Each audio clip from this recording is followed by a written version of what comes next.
जैन जी यहाँ पर लगी हुई हैं। इस बात को नहीं देख रही है जिसका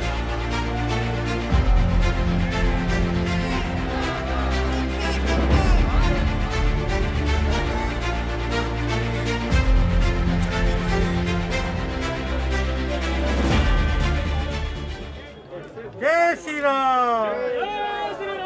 जय श्री राम, भारत माता की। भारतीय जनता पार्टी दिल्ली प्रदेश के अध्यक्ष श्री आदेश गुप्ता जी, भारत की संसद में मेरे सहयोगी और भाजपा दिल्ली प्रदेश के पूर्व अध्यक्ष भाई मनोज तिवारी जी, इस मंच पर उपस्थित जो वर्षों तक मेरे दिल्ली विधानसभा में साथी रहे भाजपा के वरिष्ठ नेता श्री जय भगवान जी, आज के इस कार्यक्रम में उपस्थित दिल्ली प्रदेश भारतीय जनता पार्टी के महामंत्री हर्ष मल्होत्रा जी, दिल्ली प्रदेश के अन्य सभी पदाधिकारीगण, यहाँ उपस्थित हमारे जिले के अध्यक्ष राजकुमार भाटिया जी, उनकी टीम के सभी पदाधिकारी, यहाँ इस मंडल के अध्यक्ष टेकन छाबड़ा जी, पूर्व अध्यक्ष कृष्ण स्वामी जी, इस कार्यक्रम में उपस्थित इस जिले के प्रभारी श्याम शर्मा जी, कांग्रेस पार्टी से आज हमारी पार्टी में आई सीमा जी, जो अब से कुछ ही दिन के बाद इस क्षेत्र में होने वाले चुनाव के बाद दिल्ली नगर निगम की सदस्य बन जाएंगी, ऐसी सुरभि जाजू जी। और मैं यहाँ देख रहा हूँ कि बहुत सारे वरिष्ठ कार्यकर्ता हैं। इस हमारी विधानसभा के अंदर हमने चारों कॉर्पोरेशन की सीट जीती थी। दुर्भाग्य से रेणु जाजू जी हमारे बीच से हमारा साथ छोड़ के समय दुर्भाग्यपूर्ण परिस्थिति में चली गई, लेकिन मुझे खुशी है कि यहाँ आज इस मंच पर तिलक राज कटारिया जी भी हैं, सुजीत ठाकुर भी हैं, अंजू जैन जी भी हैं, और खाली यही नहीं, रेणु जाजू जी की कमी को पूरा करने के लिए पार्टी ने जिन्हें उम्मीदवार बनाया है, उनके विजय की साक्षी बनने के लिए और भी बहुत सारे यहाँ पर हमारे कॉर्पोरेटर, मैं देख रहा हूँ यहाँ मंजू शर्मा जी यहाँ पर मुझे दिख रही हैं, गरिमा जी मुझे यहाँ दिखाई दी, हमें यहाँ पर अपने जो लीडर है योगेश जी वो नजर आए, मुझे यहाँ पर और भी एक दो नजर आए थे अभी, हाँ वंदना जेटली जी भी नजर आई हैं, और ये हमारे दोनों जो नीरज और विनीत बोरा ये भी नजर आए हैं, और भी होंगे, लेकिन जो मुझे नजर आए, योगी जी, योगी राम जैन जी भी हैं, और बहुत सारे सभी प्रमुख कार्यकर्ता, भाई बहन, बुजुर्ग, नौजवान, दोस्त, मीडिया के मित्र, बहुत सारे लोग हैं। मुझे 2014 से लेकर 2020 के प्रारंभ तक तो शायद आप सबसे हर दूसरे चौथे दिन किसी न किसी कारण से मिलने का सौभाग्य मिलता था, लेकिन पिछले 2020 के एक वर्ष में विशेष रूप से कोविड के कारण आप में से अधिकांश लोगों से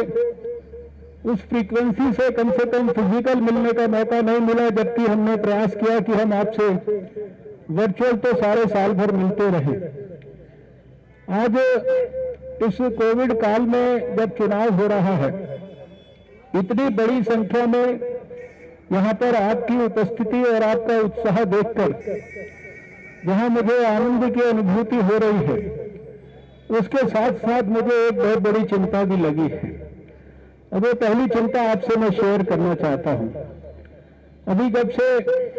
सारे देश में ये परिस्थिति बनी है कि दुनिया में सबसे ज्यादा सफलतापूर्वक कोविड के खिलाफ जंग में विजय में अगर कोई देश सबसे अग्रणी श्रेणी में खड़ा है तो वो नरेंद्र मोदी जी के नेतृत्व में भारत है। केसेज की संख्या में बहुत व्यापक कमी आई है। 97-98% लोग जो बीमार हुए वो सब ठीक होकर घर चले गए।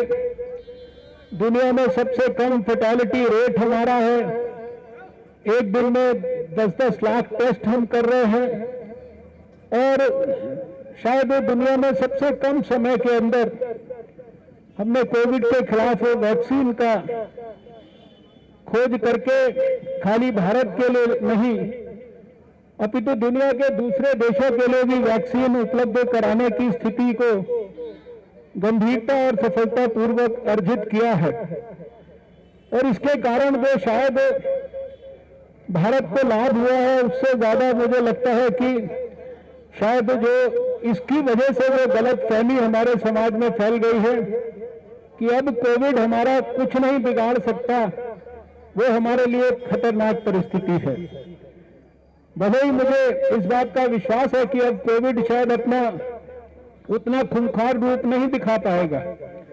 लेकिन जब मैं आपको देखता हूं चारों तरफ नजरें घुमाकर तो मैं अपने बीजेपी के कार्यकर्ताओं को, जो मेरे लिए देव दुर्लभ कार्यकर्ता है, प्राण प्रिय कार्यकर्ता है और आपके प्राणों की रक्षा भी मेरे लिए उतना ही महत्वपूर्ण एक जज्बा है जितना कि बाकी सारे देश के लोगों उनके प्राणों की रक्षा का था। तो उसमें मुझे जब ये लगता है कि जब आप चुनाव के अंदर जा रहे हैं, पूरे उत्साह और जोश के साथ जा रहे हैं, तो आप में से अधिकांश ने उस जोश के अंदर अपने अपने जो मास्क हैं या तो उनको डस्टबिन में डाल दिया है या उनको आपने पैकिंग करके अपनी जेब में रख लिया है या उनको आपने घर पे ही छोड़ना उचित समझ लिया है, या फिर अगर लटकाना भी है तो उसको सिर्फ गले पे लटका रखा है, ना नाक ढका हुआ है ना मुंह ढका हुआ है।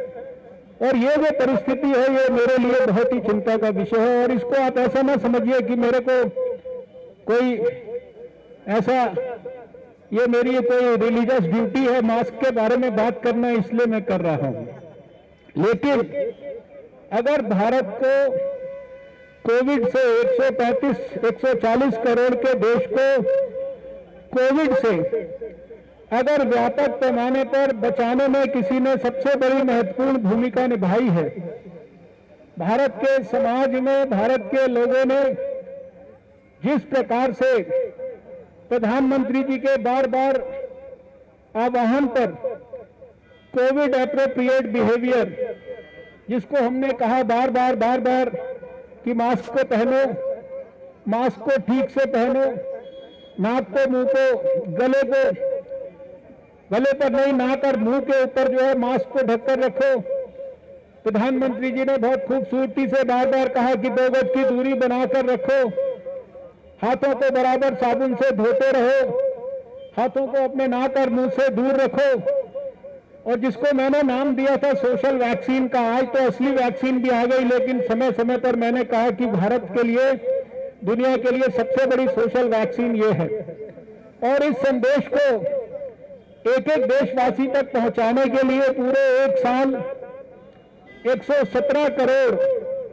टेलीफोन के, मोबाइल के सब्सक्राइबर्स को दिन और रात इस संदेश को हम लोगों ने याद दिलाया।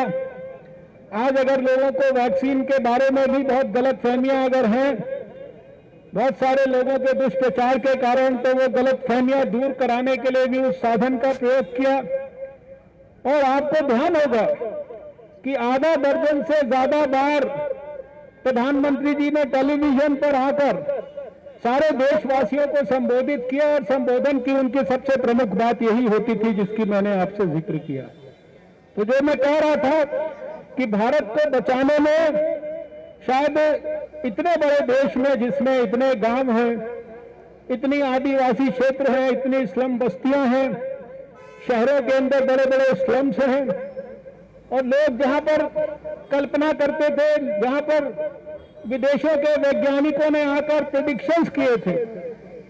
कि 300 मिलियन से ज्यादा केस भारत के अंदर जून जुलाई के महीने में होंगे, 5-6 मिलियन लोगों की मृत्यु भारत के अंदर हो जाएगी, वहां हमारे सबके आंकड़े आप सबके सामने हैं। लेकिन ये सब कुछ केवल अगर संभव हुआ है तो समाज के सबके डिसिप्लिन बिहेवियर के कारण हुआ है। और इसलिए मैं सबसे पहली अपील आपसे ये करना चाहता हूं कि जिस संघर्ष को करने के भाव से आप चुनाव मैदान में उतरे हैं, उसको और ज्यादा गहराई से करिए, उसको और ज्यादा सच्चाई से करिए, उसको और ज्यादा मेहनत और ईमानदारी से करिए। इस पूरे 1 साल के अंदर आपको कल्पना नहीं है, मुझे इस बात की कल्पना इसलिए है, आपको 1 लोग, 2 लोग, 4 लोगों के बारे में जानकारी होगी जो आपके आसपास रहे होंगे। मुझे अपने देश के अंदर ऐसे सैकड़ों अपने आत्मीय जन,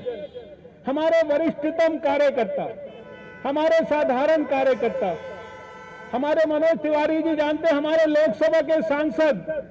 हमारे साथ में काम करने वाले हमारे मंत्री, हमारे प्रदेशों के अंदर काम करने वाले बड़े बड़े पदाधिकारी, उनको हमने कोविड से प्रभावित होकर अपनी आंखों के सामने उनके प्राण जाते हुए देखे हैं। और इसलिए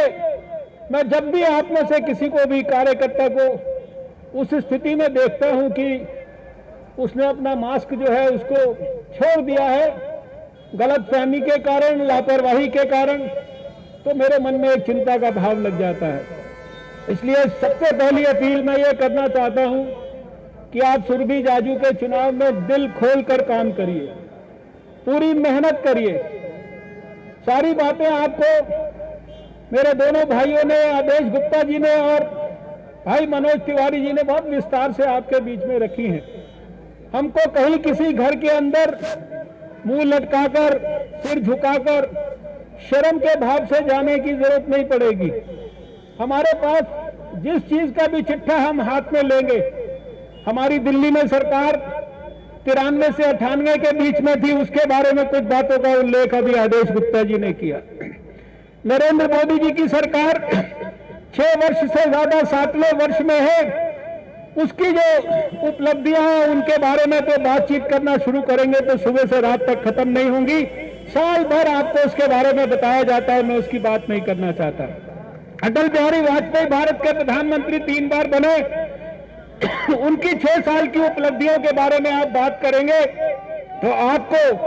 कहीं भी जो है सर झुकाकर शर्म के साथ वहां पर जनता के बीच में जाना नहीं पड़ेगा। आपका सीना चौड़ा हो जाएगा जब अटल बिहारी वाजपेयी को याद करके उनके 6 सालों को आप याद करेंगे। और कॉरपोरेशन के बारे में भी मैं ये कहना चाहता हूं, मैं 1993 में सार्वजनिक जीवन में आया था, तब से लेकर आज तक 5 कॉरपोरेशन के चुनाव हुए हैं। 97 में हुआ, 2002 में हुआ, 2007 में हुआ, 12 में हुआ, उसके बाद 17 में हुआ, उसके बाद अब अगले साल 22 में होगा। इन 5 में से 4 चुनावों में भारतीय जनता पार्टी ने कॉरपोरेशन के अंदर असाधारण विजय प्राप्त की, असाधारण विजय प्राप्त की। और एक चुनाव जो हम हारे थे वो भी एक कारण था, जिसके कारण जो है कोई बजट की कोई बात थी जो लोगों को थोड़ा सा ज्यादा तकलीफ दे गई थी, उनके मन को छू गई थी, उसके कारण हम एक तरह से उसको मैं एक्सीडेंट जैसा मानता हूं 2002 के चुनाव की हार को। लेकिन अगर 5 में से 4 चुनाव कॉरपोरेशन के हमने दिल्ली के अंदर जीते हैं तो दिल्ली की जनता ने कॉरपोरेशन के काम को सराहा है। और मैंने एक बात और भी जानी है इतने साल के अपने अनुभव में कि हमारी कॉरपोरेशन के अंदर जितने ज्यादा काम होते हैं, जितने बड़े पैमाने पर स्कूलों के बारे में, शिक्षा के बारे में, स्वास्थ्य के बारे में, अस्पतालों के बारे में, गवर्नेंस के बारे में, बहुत सारी चीजों का जो काम होता है उसके बारे में, उसमें से अधिकांश चीजों की जो सही जानकारी है वो हमारे कार्यकर्ताओं को कभी नहीं होती है। और अगर वो हमारे कार्यकर्ताओं को सही जानकारी वो उसको ग्रास्प करके और विस्तार से घर घर जाकर बताएं तो हमारी जीत, उसका आंकड़ा और भी ज्यादा प्रभावी हो सकता है। इसलिए मैं केवल आज आपसे मैं निटी ग्रिटी में नहीं जाना चाहता,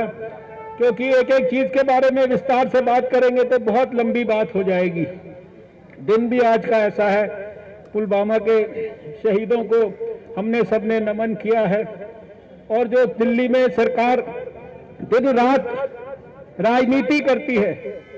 मैं हमेशा ये कहता हूं कि ये दिल्ली की सरकार या तो पब्लिसिटी ड्रिवन सरकार है या ये पॉलिटिक्स ड्रिवन सरकार है।